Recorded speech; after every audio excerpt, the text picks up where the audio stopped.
Perimenopause और menopause का treatment तो मैंने आपको बता दिया। ट्रीटमेंट जो होता है वो हमेशा बायोइडेंटिकल हार्मोन्स होते हैं, क्योंकि वही हार्मोन्स खत्म हो रहे हैं तो ट्रीटमेंट तो वही होगा ना कि हार्मोन्स वापस करने हैं।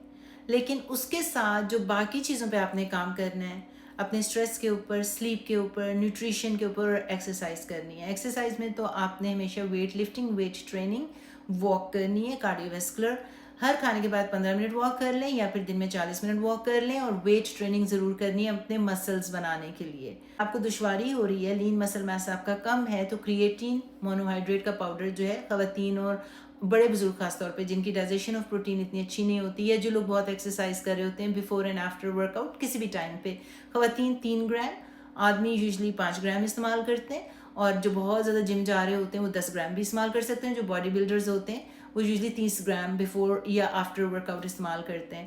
तो न्यूट्रिशन के अंदर मैं बात कर लेती हूँ सप्लीमेंट्स की। 3 सप्लीमेंट तो खवातीन को ज़रूर इस्तेमाल करने चाहिए। मैग्नीशियम ग्लाइसिनेट, उसके अंदर जो आपको क्वांटिटी रात को सोने से पहले मैग्नीशियम ग्लाइसिनेट की लेनी है, दैट इज़ 200 मिलीग्राम से ऊपर हो, 200 से लेके आप 400 मिलीग्राम तक बेड टाइम पे या डिनर के साथ ले लें आप। उसके अंदर देखें कि लिखा हो उस बॉटल के ऊपर एलिमेंटल, जो कि आपकी गट के ऊपर जेंटल होगा। दूसरा इसका मतलब है कि उसकी एब्जॉर्प्शन बेहतर है। अब कुछ बोतलों के ऊपर लिखा होता है 400 milligram, 600 milligram, it doesn't mean anything कि उसने एब्जॉर्ब भी नहीं होना। तो आपने हमेशा देखना है कि जो भी मैग्नीशियम ग्लाइसिनेट लें उसके ऊपर लिखा हुआ एलिमेंटल। दूसरा ये जी विटामिन D3 प्लस K2। अगर आपको कमी नहीं है तो आपको हाई डोज जाने की ज़रूरत नहीं है, सिर्फ मेंटेनेंस के लिए 1000 IU या 2500 IU प्लस 65 mcg K2 या 100 mcg K2, ये कॉम्बिनेशन होता है, वो इस्तेमाल कर सकते हैं। और उसके साथ जो है विटामिन डी आपको सन से भी मिल सकता है, फोर्टिफाइड फूड जो होती हैं मिल्क चीज़ वगैरह से भी मिल सकता है। लेकिन ये आपको बच्चों को भी और ख़ुद भी, औरतों मर्दों को ये ज़रूर ले लेना चाहिए। तीसरा जो है वो फ़िश ऑयल, बहुत मुश्किल होता है फ़िश ऑयल अच्छा मिलना। तो कॉड लिवर ऑयल जो है जिसके अंदर DHA एंड EPA 1000 मिलीग्राम या 1200 मिलीग्राम प्रेजेंट हो। ये प्रोटीन इंटेक आपका पेरीमेनोपॉज मेनोपॉज की खवातीन का बहुत अच्छा होना चाहिए। प्रोटीन इंटेक में आपको 1 ग्राम पर पाउंड, यानी कि अगर आप 150 पाउंड के हैं तो आप 150 ग्राम प्रोटीन लें। तो प्रोटीन में आप अंडे, मछली, चिकन, और उसके साथ जो रेड मीट, बीफ, गोट, यखनी से आप कोलेजन भी ले सकते हैं, और कोलेजन भी आप सप्लीमेंट्स में ऐड कर सकते हैं। आप 10 ग्राम से लेके 15 ग्राम तक आपने डेली इनटेक होती है इसकी। आमतौर पे ये जो सप्लीमेंट्स वगैरह होते हैं, मैं हमेशा कहती हूँ कि आप इसको इस्तेमाल कर लें 6 महीने, उसके बाद 2-3 महीने आप ऑफ ले लें, और इस तरह करके कोर्सेज करते रहें। बाकी जो सप्लीमेंट्स होते हैं वो डिपेंड करता है कि आपके अंदर किस चीज़ की कमी है। अगर विटामिन B12 की, आयरन की, ये सेलेनियम, जिंक वगैरह छोटे छोटे courses depending on the deficiency आप वो ऐड कर सकते हैं अपनी डेली रूटीन में। न्यूट्रिशन जो खवातीन को इस एज में चाहिए होती है, क्योंकि आपके हार्मोन्स नीचे जा रहे होते हैं, फ्लक्चुएट कर रहे होते हैं, तो आपके एस्ट्रोजन की कमी हो रही होती है। तो आपने एस्ट्रोजन वाली चीज़ें जो हैं, फाइटो एस्ट्रोजन उन्हें कहते हैं, वीक फॉर्म ऑफ एस्ट्रोजन। आपको अगर साइंस समझनी है फाइटो एस्ट्रोजन की, तो आप ये समझ लें कि जो आपने खातून की ओवरी हार्मोन बना रही होती है ना, 17 बीटा एस्ट्राडियोल 100% पोटेंट होता है, वो इसका ट्रीटमेंट होता है ना पेरीमेनोपॉज मेनोपॉज का। तो अगर वो 100% पोटेंट है तो फाइटो एस्ट्रोजन 0.1% to 1% पोटेंसी है उसकी as compare to treatment.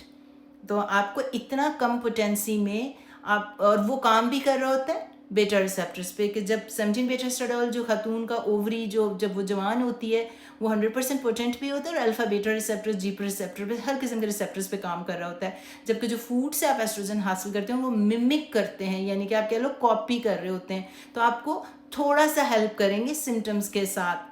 Food आपने न्यूट्रिशन हेल्प के तौर पे इस्तेमाल करनी है।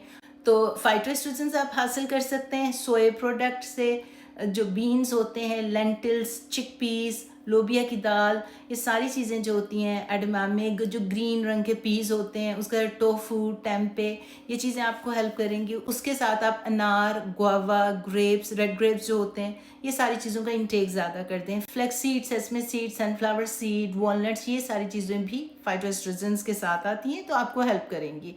फाइबर इंटेक अपनी ज़्यादा कर दें, चिया सीड लेना शुरू कर दें।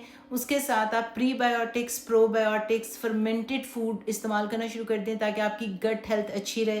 फर्मेंटेड फूड में कीफर, किमची, सावरक्रॉट, कांजी का जूस, और प्रोबायोटिक्स देखें कि 10 बिलियन CFU से ज़्यादा हो। अब बात करते हैं जड़ी बूटियों की, जिसे हम हर्ब्स कहते हैं, आयुर्वेदा कहते हैं।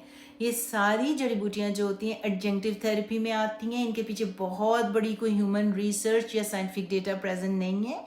आहिस्ता आहिस्ता इन्वेस्टिगेशन हो रही है। जो छोटी स्टडीज प्रेजेंट हैं वो इनकी फेवर में जाती हैं कि something is better than nothing. ये एंटी इन्फ्लेमेटोरी भी होती हैं, एडेप्टोजेनिक भी होती हैं। जो आपका हाइपोथैलेमस पिट्यूटरी एड्रिनल ग्लैंड होता है उसको मॉड्यूलेट कर रही होती हैं, जिसकी वजह से ये आपको फ़ायदा देती हैं। लेकिन यू नीड टू अंडरस्टैंड कि इसके पीछे की साइंस क्या है। जिस तरह लेट्स टॉक अबाउट शतावरी, क्योंकि जिसे हम कहते हैं जी शतावरी बहुत इंपॉर्टेंट चीज़ होती है, तो उसकी पोटेंसी क्या है? क्या वो ट्रीटमेंट है इसका पेरीमेनोपॉज मेनोपॉज का? बिल्कुल भी नहीं।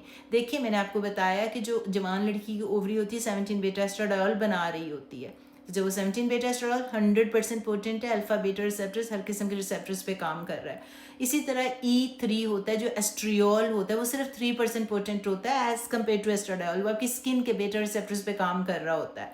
और वो स्किन की यूथ या वेजाइना के जो रिसेप्टर्स होते हैं वहाँ पे भी बीटा रिसेप्टर्स होते हैं, वहाँ पे काम कर रहा होता है।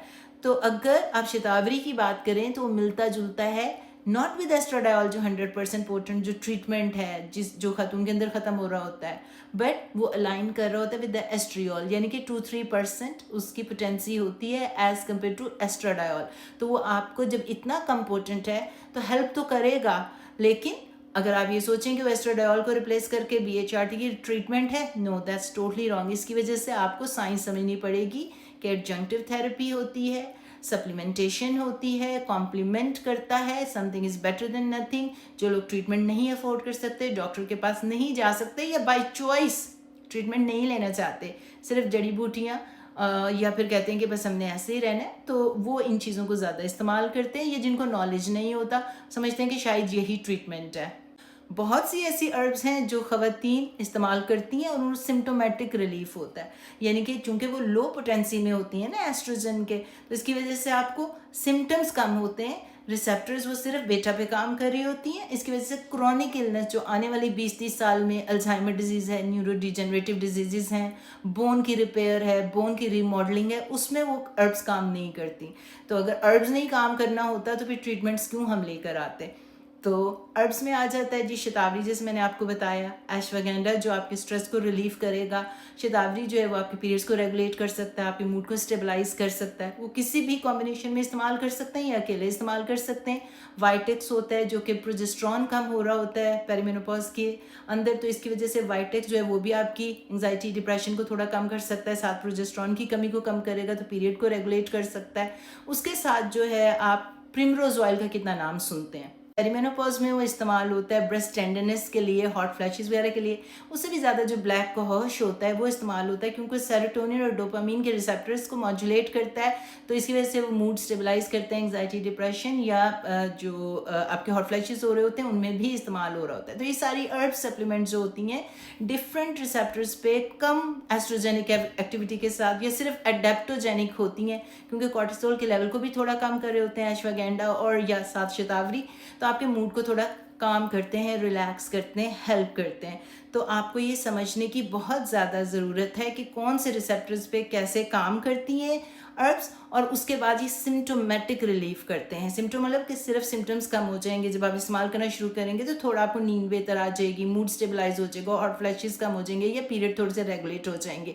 लेकिन अगर आप ये सोच रहे हैं कि ये इस्तेमाल करने के बाद 20-30 साल में आपकी बोन्स स्ट्रॉन्ग हो जाएंगी, बहुत ज़्यादा बोन्स की रीमॉडलिंग हो जाएगी, ऑस्टोपीनिया ऑस्टोपोरोसिस को आप बचा लेंगे, या फिर आप ये सोच रहे हैं कि neuro degenerative disease, Alzheimer disease, और 20-30 साल में आपको वो कोई बीमारियां नहीं लगनी, हार्ट डिजीज़ कम हो जाएगी और आपको दिल का दौरा नहीं पड़ेगा या ब्लड क्लॉट्स नहीं होंगे या सारे किस्म के कैंसर्स कम हो जाएंगे, आपको वक्ती तौर पे इन चीज़ों का फ़ायदा होगा। लेकिन लॉन्ग टर्म जब आपको ट्रीटमेंट की बात करेंगे और साइंटिफिक डेटा की बात करेंगे तो वही चीज़ आपको काम करेगी कि जो जिस्म में कम हो गई है उसको रिप्लेनिश करना पड़ेगा।